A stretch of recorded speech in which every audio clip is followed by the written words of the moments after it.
since I've yet to fix my daily, Jip is here. He's picking me up. Yay! Hey, Jip. My daily. Good afternoon, Jip.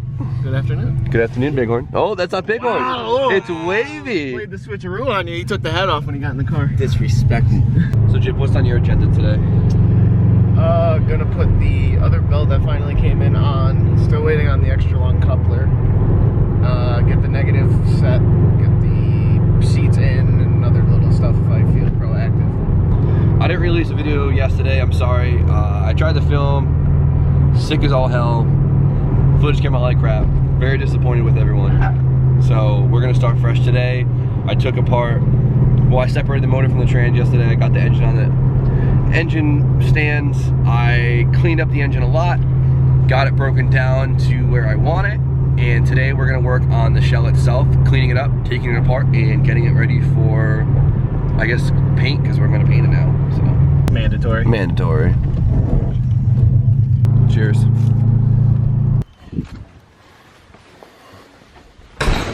All right, so like I just said in the car, I took the engine basically apart from the transmission. I took the wire harness off of it, got it on an engine stand, and I cleaned it up. So here is like the finished product of yesterday's work. But while I have your guys' attention real quick, I just want to make a few points about the SR swap. So I know a lot of you guys aren't about it, and I feel like a lot of you guys are confused at why I might be doing it. So Tommy and I both set ourselves a deadline to essentially have the cars running by the first week of January. Our objective is to basically get them on their first test drive before basically for the first week of January, which basically gives us a month to put this car together.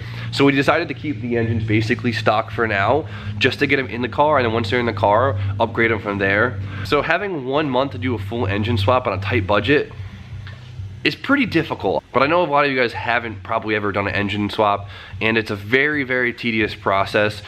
For Tommy, it's a little easier because his car is, you know, set up for an SR, so that thing should just drop in how it is, wire harness and everything, so he can literally have that thing in and running tomorrow. For me, it's gonna be a little bit harder. So for me to pick an engine that I know very, very well is very important in this challenge, because I don't really have time to learn a new engine and to learn how to basically put it together fast and for cheap. SRs, I know what it takes and where to put the money to get the most bang for your buck, so it was kind of a no-brainer in that aspect. I know a lot of you guys think I should have just did a NAT setup. Now, yeah, that would have been cool, I guess. To me, I just wanted to do something different. I've had a TT 300ZX. I know the NAT is different, but I've had that, I've done that, I've played with that, and I'm just kind of over it. I know a lot of you wanted to see RB, and RB would have been actually really, really cool to do, and I would have loved to do an RB.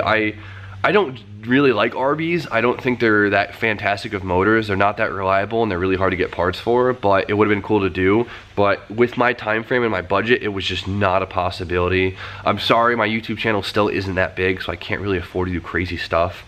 When I get to do the FD build, I'm gonna try and, you know, go a little bit different route. I really want to do something completely different. It's a completely different chassis. I'm going to do completely different drivetrain, and I hope you guys are excited for that. But in the meantime, be patient with me, and I swear you guys are going to love this swap. I think it's going to be a really cool experience for all of us, and to basically see this happen, I don't know, I think it's badass. So for you guys that are supporting me, you're freaking awesome. Haters, stay tuned, because you're going to get showed up very soon. So yeah, so let's get back to work. My big objective of today is to basically get the Z back on the ground, push it outside, power wash it, get it all nice and clean, and then rip her apart. Now, I'm so happy on how clean this engine is. I just want to take another moment to appreciate it. I mean, look at this thing. Spotless. Now, all I need is a fancy valve cover, and this thing should look gorgeous. Now, I'm having a hard time trying to decide what color I want to do, so let me know what you guys think in the comments of what color I should do, because as you saw in the budget hatch, the valve cover really makes the engine bay. I'm thinking of like a dark hot boy green, but who knows? Let me know what you guys think. No purple. We're not doing purple. What's up, YouTube? What's going on? It's cold out here, isn't it? We out here, yeah, cleaning up the bay. Yeah, so we're gonna strip her and wash hers today. I know. I was thinking about it this morning, dude. In order to clinch the win over Tommy F, yeah, we gotta make this bay look like that bay. Fully wire tucked SR20. There's just gonna be too much room for activities. It's gonna look good. That's a lot of work. It's a lot of work. Tommy's got it easy, dude. I know. Tommy's got it real easy. Definitely. He's gonna build something not as cool as that. Got you.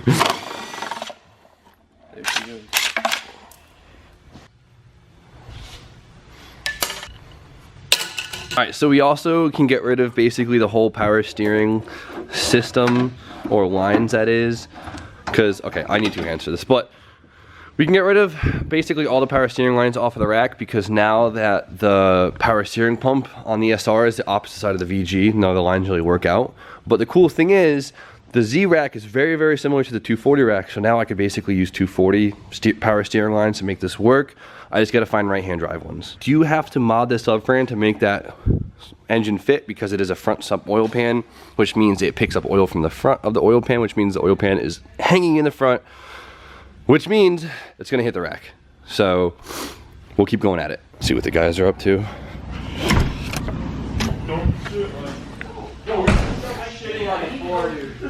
I'm gonna start pissing. You get this guy out of here. Oh, you guys are fighting, of course. Yeah, he's like, yo, we're not gonna clean anything. Like, that's an awful idea. Like, That never left my mouth. he's like, yo, let's keep Dylan's seats right here. This is exactly where they need These to are be. so When in I the way. suggested putting them on top of the bathroom. These are so in the way of everyone's workspace on top of the hood that the hood's never going to be opened or touched. Coming from the hoarder, look at this kid's driveway. He's got 7 cars. Half of them run. The other 2 all have a run. KBB value of maybe $400. Drew has one car that doesn't run. The other truck's bed's about to fall off on the way home tonight. All my cars run and you're ugly. Damn, you guys should just freaking kiss Look, already. wait. Hold on.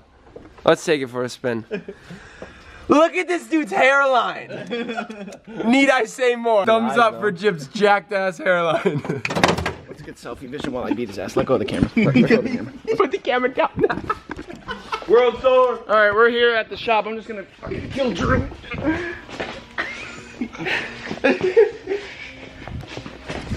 Like, comment, subscribe. All right, back to the damn Z. Sick.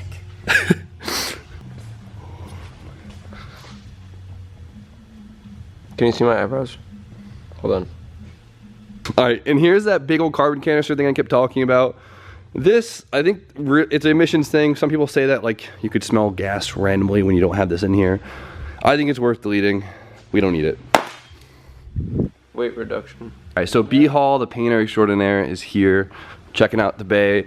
So I think we decided we're gonna paint this, and Brian Hall is getting a game plan for us. I think all your subscribers decided that we're gonna paint this. That shows. So Brian's giving me some pointers on basically how to make this easy for paint prep, what to take apart, what to leave, and I guess that's about it. So yeah, the more stuff we can get out of the bay, definitely the nicer job that we can do, or it'll kind of save us time in the long run. It might spend a little bit of time at the beginning to save a little bit of time in the long run, or at least to make it just a little bit nicer product. But this is definitely gonna come out nice. we're not gonna go full bay shave. We're gonna try and delete a few of the brackets, fill a few holes. I'm not gonna go super crazy show car, but if it's only gonna take a few extra minutes, we're gonna do it. For sure. Look at that. Oh, I'm caught on something. Oh, the bulb. Another one. This is also a part of the carbon canister. It's like a big breather line, so that's gone. This is the driver side or whatever passenger side section of the AIV system I was telling you about. So this could also all be removed, which is just more weight removed from this car. Garbage. Oh boy, what are they doing outside?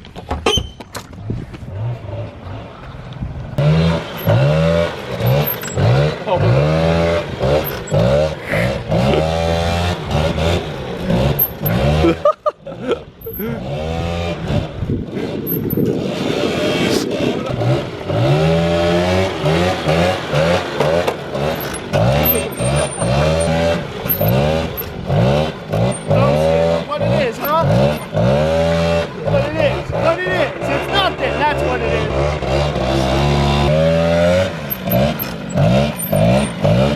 What?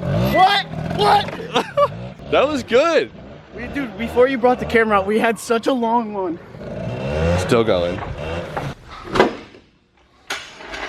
Now this thing sits like the FD. Ew. Alright, this thing is filthy. I can't wait to clean it up. Now I kind of hate myself because I didn't put the windows up after I disconnected everything. That is a rookie mistake, so make sure you guys do that. It's whatever, I'm gonna try and not get water in the car. We should be all set. But let's get this thing all cleaned up.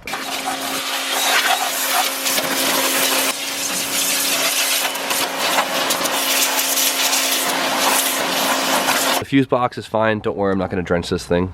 It'll be good.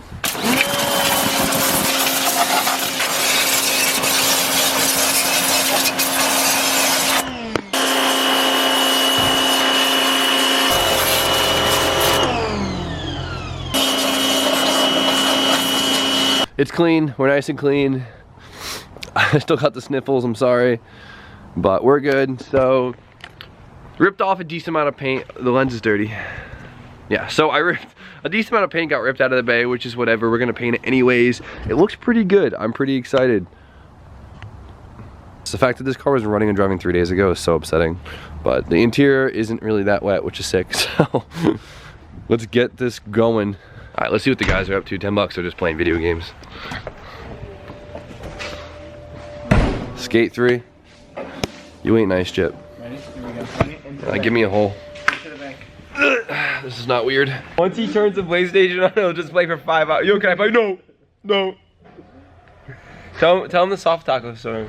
Soft taco store. Okay, this is what, 2000, whatever Call of Duty Modern Warfare came out. My mom pulled up in Taco Bell, hit a lick, got like 8 soft tacos maybe. I'd be playing duty with all my homeboys. Hang on, I just got the carve.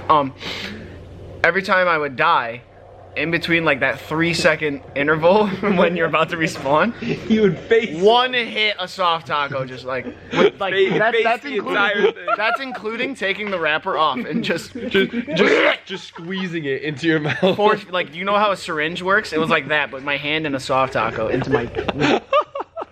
I miss Fat Chip. I wish that all the fans could meet Fat Chip. That was cool. You were way cooler, Fat. Everyone like this video if you think Jip should just get fat again. Halfway there.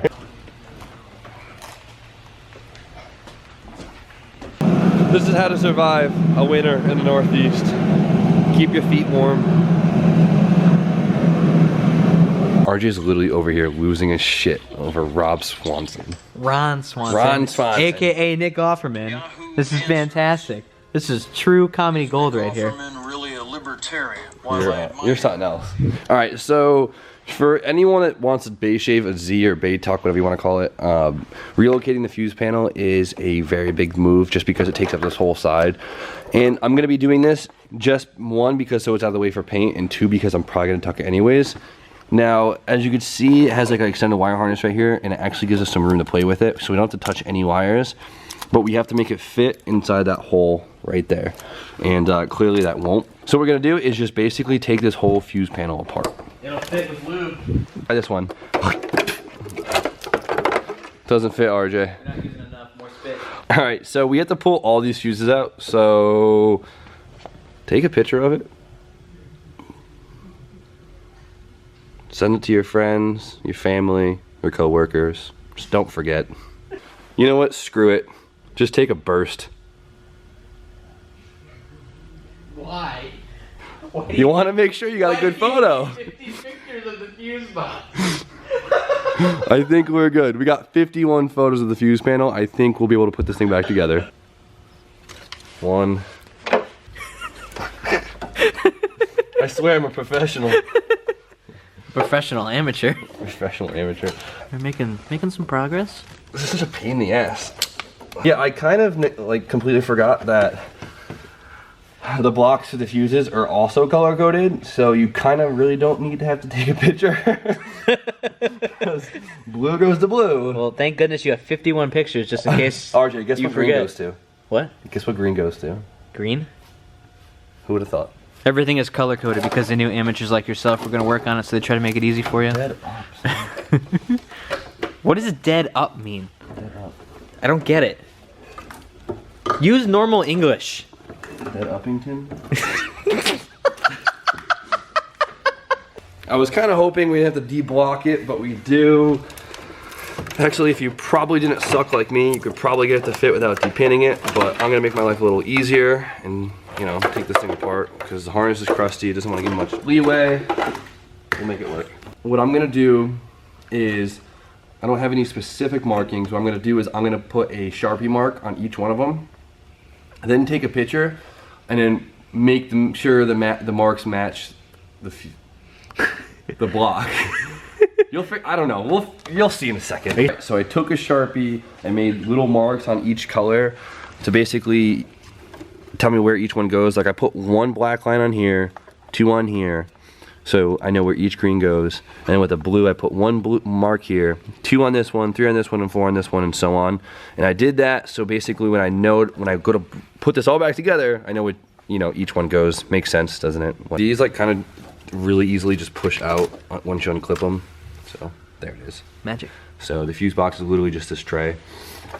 So now that it's, oh boy, now that it's all apart, we can kind of just pull it through, and I hopefully don't duff it, and then reassemble it underneath the fender. Do you hear this? The old plastic. It sounds so bad, but it sounds like an old person unwrapping a hard candy. There we go. A little bit of haunting. Fuse box. Now It's relocated, we're just gonna leave it like that. there we go. Awesome. If it fits. It ships. Oh, okay. All right, that seems like good progress for today. Let's call it a day. Bye. All right, so we got lucky. It retained shape. Now we're going over the video to make sure I did everything right. And I think we did it. We're good. Now we're going over the video to make sure I did everything right. And I think we did it. We're good. We're lit. The cover. The cover. The cover. The cover.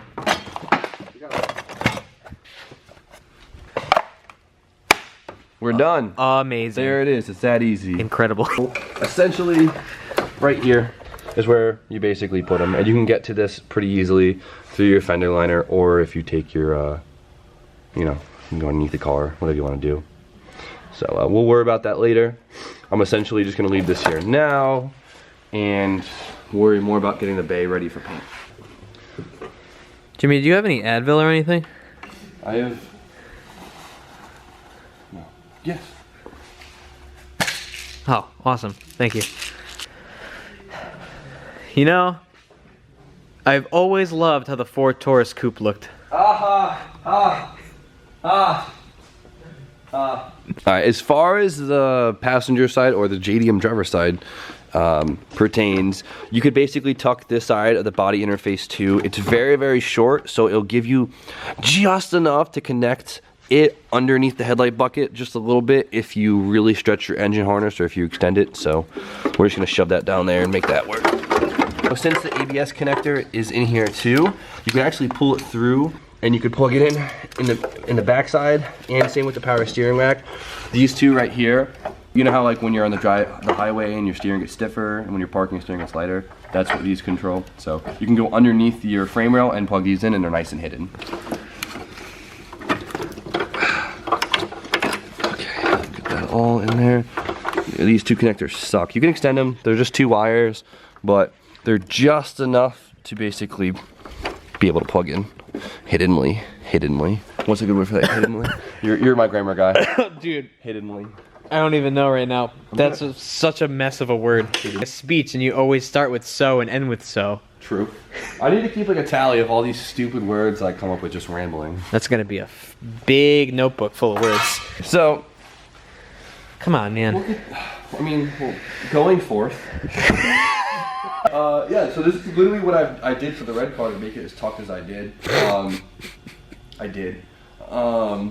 You just got to spend a lot of time basically compressing the harness, running it efficiently, and just making sure you're not going to like destroy it with the wheel, and making sure it's safe and efficient, and you know that stuff. So I'm probably going to take off a lot of the OEM shielding on the wire harness. It's so crusty. Listen. Man, it sounds like old people's hard candy. That's what I'm saying. So I'm gonna take a lot of this off, and I have a huge roll of this. Maybe overlay it and retape the whole thing. It's worth the extra, you know, couple hours. Make sure this thing's nice and fresh. So the wire harness is mainly tucked. There's no efficient way to really get rid of this main bar. You don't really see it because you'll have it stuffed underneath the back of the headlight, and then this is, I don't know what's going on here, but when you bolt it up, Something's not right. But when you bolt this up, your radiator kind of covers it and you don't see it. This is actually still in the front of my bay. You don't even notice it. So that's not going to be hidden. I'm just going to pull this down for paint so we can kind of hold it out and, you know, do the spray thing. And then, yeah. So when I was live streaming, Chip was trying to get nice on a dirt bike. No, I did get nice, but I went through the mud. Didn't get nice. I went through the mud and tried the sidewall turn and washed out, and I washed my knee out along with it. I came in mid-fall. It was just hilarious to me. Yeah, we're gonna take these out for now. Fucking hand. These are- ow, my ducking hand. These are coming back later. To be continued. Oh, there's a lot of So I was hoping not to have to expose you guys to the horrible, horrible truth of behind a Z32, but that is pulling the freaking wire harness through the firewall. It's miserable, it sucks. So what makes this so miserable and shitty is the fact that the heater box right here, okay, yeah, the heater box right here, or the AC box, whatever the hell it is, smushes against the firewall and it smushes the wire harness. You have to basically remove it to get the wire harness through. I just cut the wire harness. It's an automatic right-hand drive NA harness. No one wants it. It's not worth anything. I'm sorry, don't get mad at me, whatever.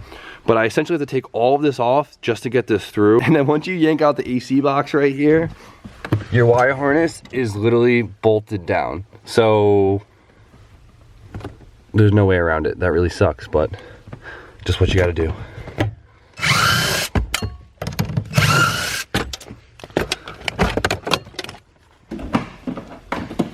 Nice and easy. Bang. All right, so in preparation of the SR swap, I actually have to drop my subframe because I do need to mod it to clear the oil pan, like I said earlier in the video. So I pulled the steering rack off. It was actually just two basically C-clamps on each side, and that's hanging. I disconnected the lower control arms, and essentially all I have to do is loosen the 4 bolts on the subframe and it should just drop. Look how puny this thing is. It's a little heavy, but it's pretty small. It's not bad. The oil pan is gonna be sitting right in here, in this square. So we basically have to cut a huge chunk out of this, then plate it in and up, just so it could sit deep in the subframe, I guess. Ideally, we'd want it like here, obviously, so it sits in front of it, but realistically, it's gonna be sitting like right, a little bit farther back, Drew? Right there. So as you can see, I gotta take a chunk out so it sits up in it. I heard CX Racing actually makes a rear sump setup for this motor that actually, you know, puts the oil pan hang right there. I mean, that's just more money out of the budget that I really can't afford. If we only have to just notch the subframe, it's not that bad. I've been up to something that I don't really want to bore you with, but that's just basically dropping the front suspension.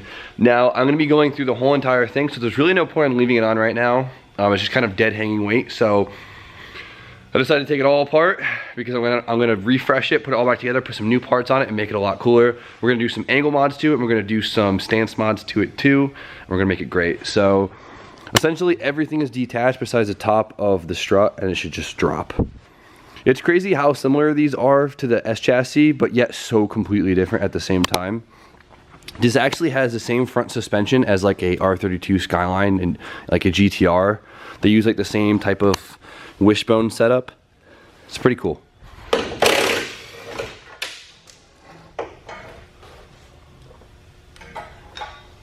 All right, so these actually use the exact same lower control arm and front tension rod as an S13. The coils are very similar, but the way S13s bolt onto the knuckle is they don't have this whole wishbone setup right here. So the chassis is basically fully stripped and ready to be prepped for paint. Now what we gotta do is essentially delete the little things that I want to delete on here, like the battery tray, the little brackets, and scotch it, prime it, paint it. You guys know the drill.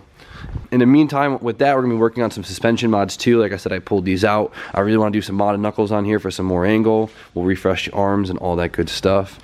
Another thing I'm really interested in doing is a full ABS delete. Now, the ABS system in this car is absolutely ginormous. It's a lot of weight. It's not really that helpful. I don't want ABS, so I think it'd be cool to delete it and do a little how-to with a deletion too. So, I'm excited. This is going very well. I can't wait to get the motor itself just in the car, but we have a few long nights ahead of us to get it. This is a big project. It's gonna be a lot of work. I'm very excited. I think it's gonna be I think it's gonna be a great learning experience for basically everyone on the channel and myself. So this is gonna be really cool. I'm really excited. In the meantime, I gotta do a crap ton of cleaning tomorrow. It's really embarrassing at how messy this shop is, but teardown really does that. I meant to give it a shout out in the beginning of the video, but I want to give it a shout out towards the end of the video now. And that's my buddy Mike. My buddy Mike just started a YouTube channel. He's from Cali and he has some insane cars. He's funny as hell and he does some crazy shit. So I'm gonna put his channel right here and put it in the description. Go give him a sub because he's also building a Z32 right now. He's actually building a Slick Top 2+0, which is like the coolest Z to own. They're super rare, and I wish I had one, but I'm not that cool. He's also doing an SR swap, and the thing's so badass. I'm very envious of it, so make sure you check him out. So there it is, full Z32 Fair Lady teardown. Bare shell at this point up front, and we'll just keep making moves and going from there. So you guys know the drill. Like, comment, subscribe, stay tuned for more content, and I will see you guys tomorrow.